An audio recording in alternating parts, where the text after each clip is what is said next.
Good morning, people of the internet. You are listening to Debi Radio 79.5 FM, a podcast where we discuss the movie Grosse Point Blank, 1 minute at a time. I'm Dev. And I'm Hugh, and on today's show, we're looking at minute 33 of the film, in which Debi herself carries on her interview on her radio to talk with Martin Q. Blank. And joining us again on today's show, as he has been all this week, we have Bubbawheat of the Fight Club Minute podcast. Welcome, Bubba. Yeah, it's good to be back again on this Wednesday episode. All right, so this is really diving into the actual interview at this point. Debi's sort of getting serious. She's definitely kind of laying down the law as Martin tries a couple of times half-heartedly to get out of the interview, and I think she's kind of settled on this as being her bit of therapy to finally get over Martin, or at least that's the way it feels. Mm-hmm. And of course, we've already established that the film is quite interested in the culture around therapy and therapists already, to the degree to which Martin has sorted out as some sense of it's almost a sense of something normal in his abnormal life. But clearly, this is obviously a town where it also carries on, and it's part of that culture, really, I guess, of people knowing they have to work through things and figure things out. Yeah, it's. I think the dialogue in this sequence is really good. It's these two characters really establishing that there is something more than just kind of what's been on screen. That there is a real background and a relationship between the two of them that actually resonates. Yeah, and I also really like the power play because we talked about it a little bit last minute, where even though it's a combination of Martin falling on his hitman instincts by switching seats to have his back against the wall, but it's also a little bit of a power play, putting him in the seats that Debi was in, like the seat in charge, and kind of it asserts his dominance on the conversation, and then she regains it very, very handily in this one as he's trying to remove himself from the radio part of the conversation. And she comes in and she moves the microphone back into his face, puts the headphones on his head, and snaps his them mouth to his head. Yeah. Yes. Yeah. And moves his mouth facing the microphone so it'll pick him up better. I almost wish for that sequence we'd been able to see both of their faces at the same time. It's kind of a shame. Like, we get great reaction shots from Martin Blank, but I almost wish we could see Debi's like satisfaction at doing this to Martin at the same time. And I mean, I don't think you could do it without taking the viewer out of the movie, because it would have to be like a split screen or something. But I mean, you could have gone back to the wide shot, but I feel like you'd have lost something then, because it's become a game of tennis visually. We're cutting back and forth between them, and actually, it's much more fun to watch him be manipulated that in the way Bubbawheat described, and with her voice doing the reaction through her tone. Then I think I get what you mean. It would have been cool, but then the fact that we then cut back to her anyway. Yeah. I feel like it's the best of. They're making the best use of the coverage they had, but also, maybe I think you're right. I think if we went back to that shot of the two of them, then that also equalizes them, because the last time we saw them standing together, framed in the window in that composition, that it was providing a sense of equality between them. Now she's in control. Yeah, very much. Even though it's fun how she rolls her seat back to her microphone. That's someone who's done that a lot of times in the radio station. Just that perfectly paced push to get you right back where you need to be. Yeah. Yeah. I also like the idea of her interpreting his return to town as a quote therapeutic assignment. Like it's so blatantly obvious in that, like, except to him, obviously he doesn't. It's not obvious to him, but that's what he's there. Yes, he thinks he's there for a job. No, you're actually there to sort your mind out. So Yeah. because she just interprets it as a 12-step program kind of thing, doesn't she? I think she said earlier. He's whatever he's doing. That's the way she interprets it. So Yeah. Yeah. And I also like how John Cusack, like after he's basically been dressed down, then he immediately turns into like a petulant child, just crossing his arm and slumping back in his seat and rolling his eyes. Absolutely, it's hysterical. It's such a finely judged performance. And then Minnie Driver goes into like teacher mode whenever he yet again tries to move the microphone away, and she just like gestures at him with the pencil to move that was brilliant. The microphone back. I love that bit. Speaking as a teacher, that's definitely a thing. The gesture is beautifully timed.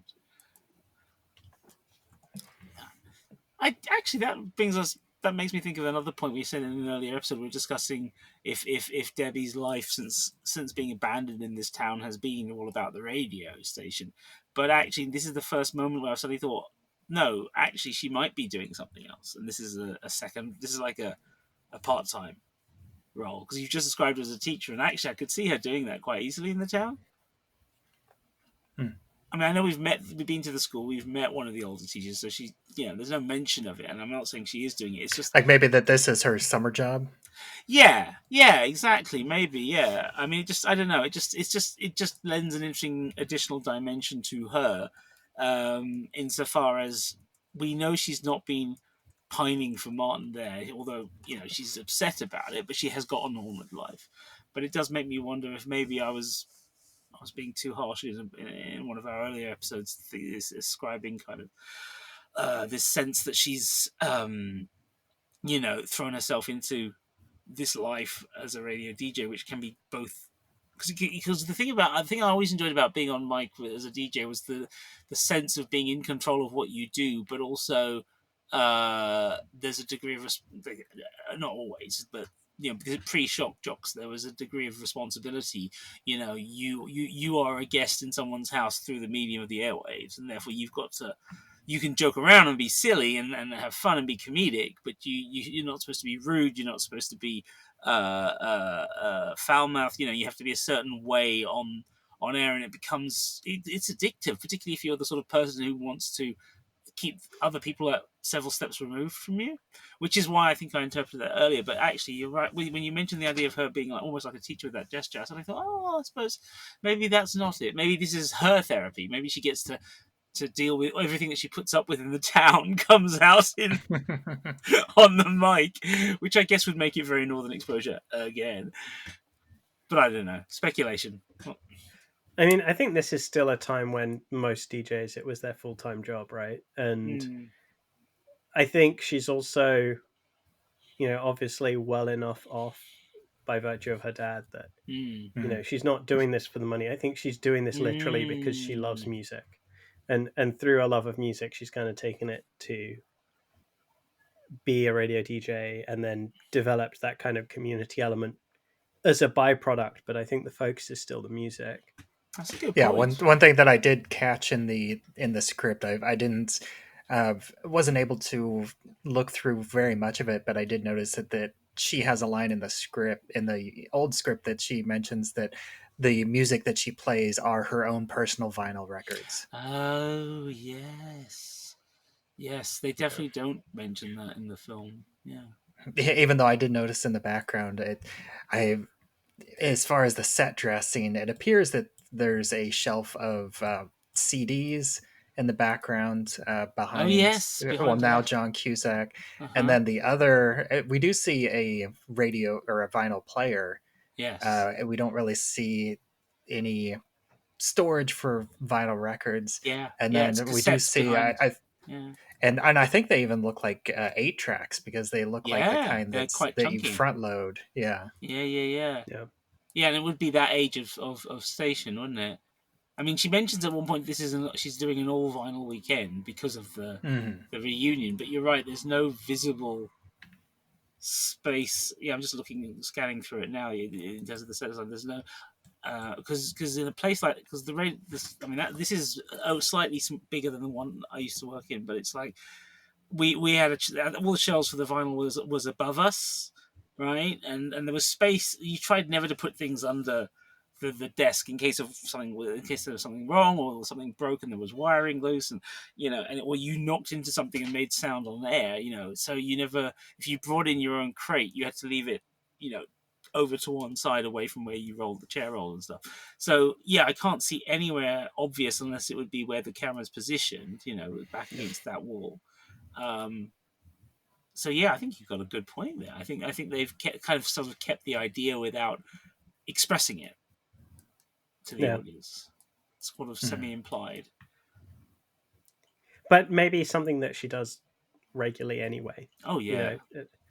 I mean that it didn't seem like the record player was jerry-rigged for the weekend. It looked like it was a fairly permanent feature. It's just keeping a load of vinyls takes up a lot of space when you could just have them on CDs or 8-tracks. Yeah, absolutely. Absolutely. So. Cool. Yeah, no, it's definitely her domain. And we get a couple of call-ins this minute as well.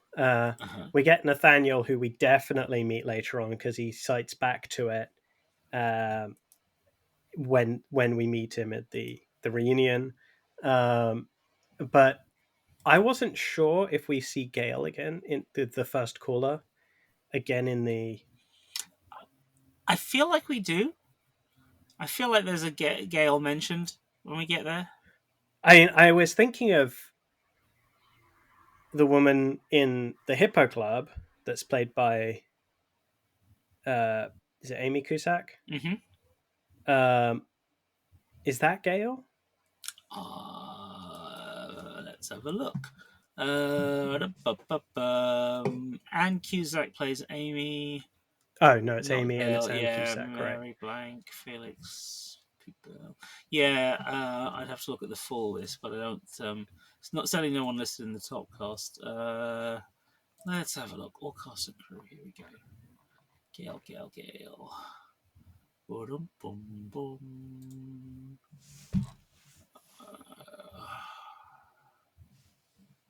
Do you know what? I don't. I guess maybe not. I wasn't sure if it was the woman with the kid at the reunion. Yeah. No, I don't see anyone listed as. I don't see anyone listed with the credit, but that doesn't mean IMDb is notorious for being, put together mostly by fans. I do quite like that. There's this feeling that she has regular call-in, like folks that regularly call in, that she knows these people, right? Yeah. And Nathaniel, it's kind of explained because they were at high school together and they knew each other that way, but like having somebody that doesn't then reappear at the reunion kind of helps sell that as this is a real community radio station that has that regular listenership, that has the regular folks calling in. Yeah, no, that makes sense. But that's the thing, isn't it? With who is around to bring in the daytime, daytime radio is the phone-in thing has always been one of the weirdest aspects of radio. I've never quite fully understood it, even though I grew up in that era, and it's like as late as 96 and being a student teacher, and I can remember being in the van with all the other student teachers because where I was training, most of the schools were very far out from the university, so those students who qualified to drive a van would often pick us all up, and we'd all get dropped off at various things, and then on the way back you pick everyone up, and so you get a nice camaraderie, nice atmosphere to kind of relax at the end of the day.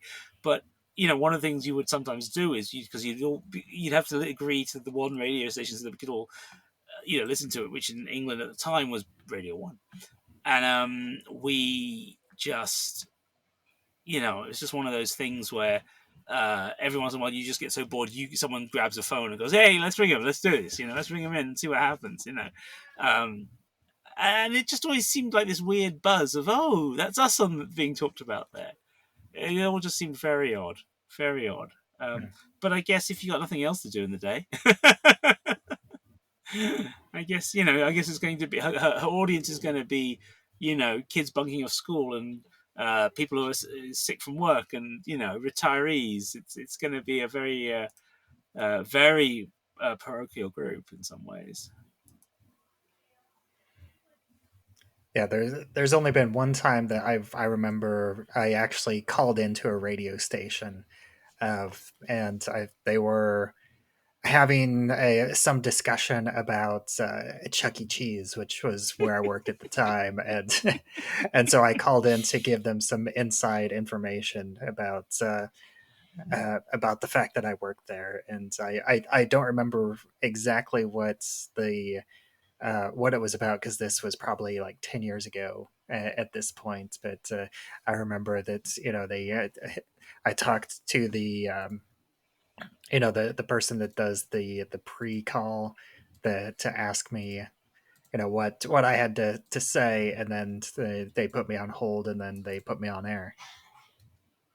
And it's weird, isn't it? Because the moment you get on air, you're kind of like, oh, I'm there. It's all very weird because you're not there. You're still on your end of the phone. It's very. I don't think, especially with now with everyone being always switched on and always communicating visually in audio fashion. I do wonder if that's an experience that's almost impossible to replicate now.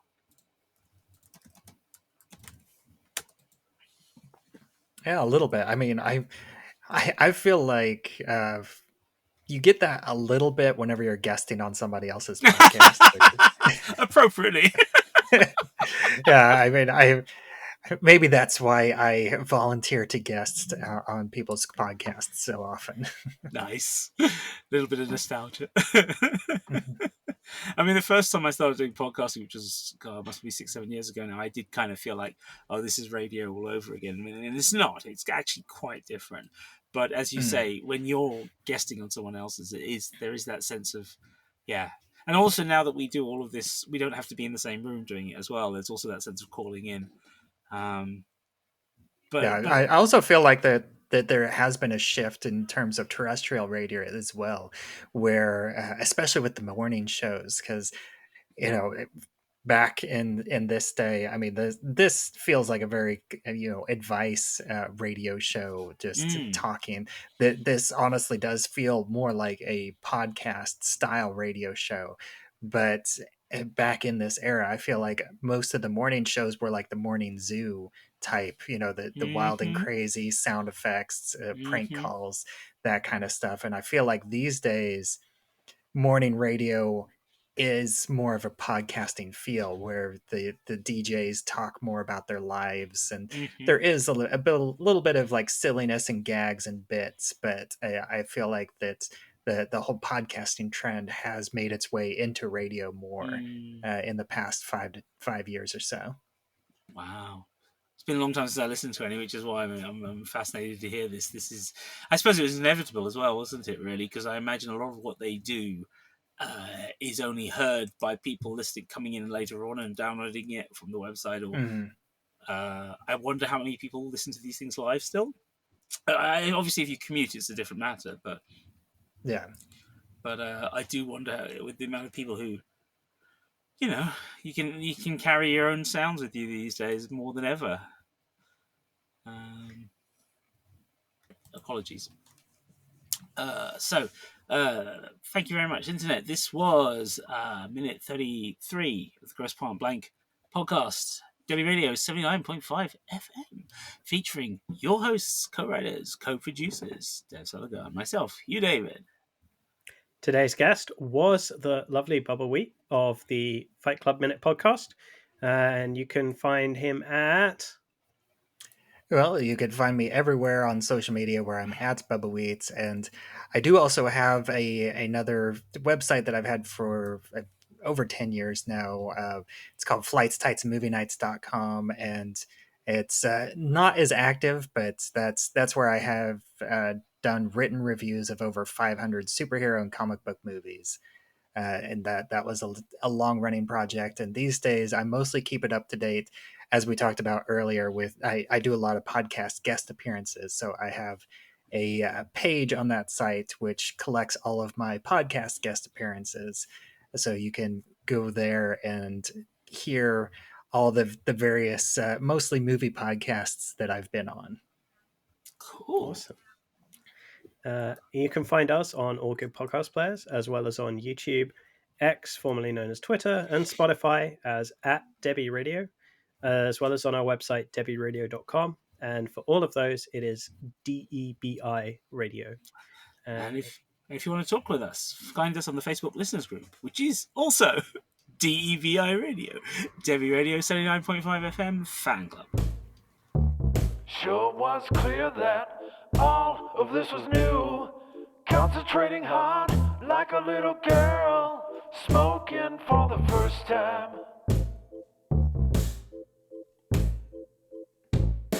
It wasn't a moment, it was a feeling